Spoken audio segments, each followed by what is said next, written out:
Okay, so I'm going to read through and annotate this problem with you. If you don't need help, you can skip this video and just solve the problem.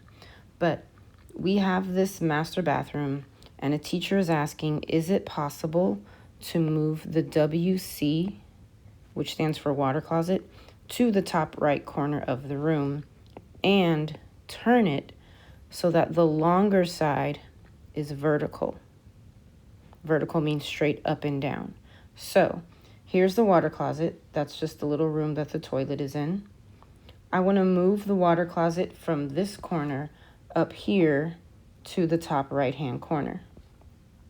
And I want to turn it so that this long side is now vertical instead of horizontal.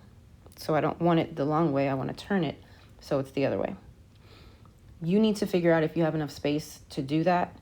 You need to first figure out what is the distance of all of your walls. So you have this length, it's 12 feet 4 inches. You're going to have to figure out this one by doing some addition.